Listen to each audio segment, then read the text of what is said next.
Day, mate. You're leaking glowing purple sludge on my fence. The biometal hatch of the 7th incursion pod didn't even drop to the dirt before a half-empty aluminum can of Victoria Bitter slammed straight against its primary optical sensor. It was 3 o'clock in the afternoon on the edge of the Tanami Desert. The temperature was a blistering 42 degrees in the shade. The red dust was thick enough to choke an engine, and the third assault wave of the Zelnath Empire had just executed what their central AI called a flawless psychological terror drop.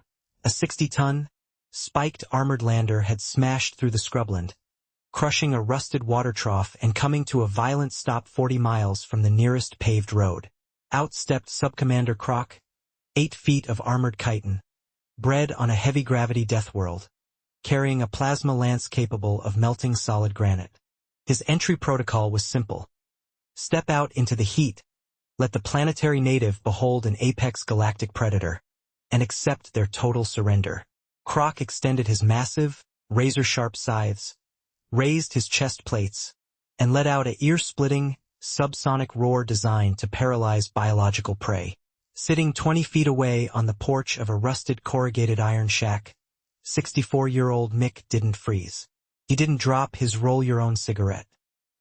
He just slowly lifted his wide-brim hat, squinted through the shimmering heat haze, and wiped a swarm of bush flies away from his face with a greasy rag. "Struth," Mick grunted, his voice sounding like 2 dry bricks rubbing together. "You're making a racket, you big cockroach. The flies are bad enough without you screaming." Croc froze. His tactical HUD flashed violently with error codes. "Warning. Target native displays 0 neurological paralysis. Cortisol levels. Flat. Hostility index. Extremely casual."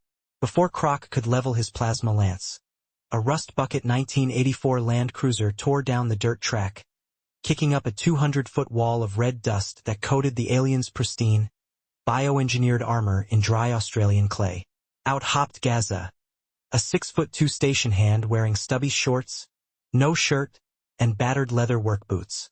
He wasn't carrying an energy rifle or a force field. He had a pair of heavy fencing pliers in one hand and a 6-foot iron pry bar in the other. "Meek!" Gaza yelled over the dieseling engine. "Is this the bugger that flattened the boundary fence? The bulls are gonna get out." "Yeah, mate," Mick called back, taking a slow sip of his lukewarm beer. "Landed right on the galvanized wire. Bloke hasn't even offered to pay for the post." Croc's vocal synthesizer clicked furiously, attempting to project ultimate authority. "Inferior bipeds. We are the XLNA. We have slaughtered." Yeah. Hold your horses, mate," Gaza cut in, walking right up to the 8-foot alien warrior and poking the tip of his iron pry bar directly into the joint of Croc's primary knee plate. "Look at this alloy, Mick. It's light. We could use these plates to fix the roof on the shearer's quarters." What the Zelnath Empire had failed to account for was the Outback. This wasn't a civilized military zone with clear targets and logical defenders. It was an endless, sun-baked expanse where the wildlife was already trying to kill you. The heat melted rubber, and the locals treated a high-tech invasion like a free supply of scrap metal.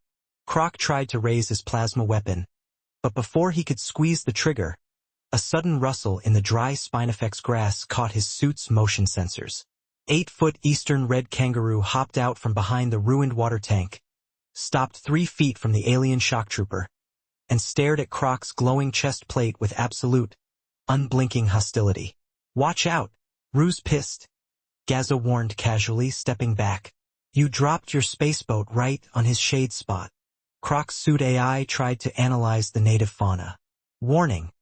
Unarmored bipedal biological unit approaching. No weapons detected." Croc swiped his scythe toward the animal to scare it off. That was his second mistake. The kangaroo didn't run. It leaned back on its massive tail and drove both hind legs straight into Croc's bio-armored midsection with the force of a hydraulic piston. Boom! The heavy alien conqueror was lifted 4 feet off the ground, crashing backward onto his own hydraulic landing ramp with a sickening crunch of cracked chitin. His plasma lance spun out of his grip, landing in the dirt where Mick casually kicked it under the porch with his boot.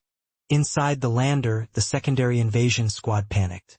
They opened the side hatches to deploy, only to realize the local environment was far worse than the natives. Within 6 minutes, 3 deadly taipans had crawled into the air conditioning vents. A swarm of hungry bush flies had invaded the primary cockpit, and the 42-degree heat had caused their bioorganic cooling systems to overheat and fail completely. By 4 o'clock, the elite shock troopers were sitting in the red dirt under the shade of Mick's porch, desperately drinking water from a garden hose, while Gaza used an angle grinder to unbolt the lander's secondary engine block to fix his tractor. Up on the flagship Zelnath Prime in high orbit, the fleet overseer stared at the incoming telemetry feed in utter paralyzed horror. There were no military defenses, no nuclear strikes, just a live video feed of their lead conqueror handing his plasma cutter over to a man in shorts because it made cutting fencing wire a whole lot faster. The final audio log from Croc's suit mic didn't detail a war. Cancel the secondary drop. The dirt is hot. The hopping beasts strike with kinetic fury, and the natives are currently using our lander's warp core housing as a barbecue smoker. Abort all operations. The Zelnath fleet didn't fire an orbital cannon. They didn't attempt a second landing. They silently engaged their sublight thrusters and scrubbed Earth from the imperial charts forever. Alien empires always think they can conquer a world with massive ships and terrifying warriors. But the Australian Outback, they don't care about your galactic status. If you drop your ship in their yard, you'll get kicked by a kangaroo, stripped of your tech for farm repairs, and offered a warm beer while you think about your life choices.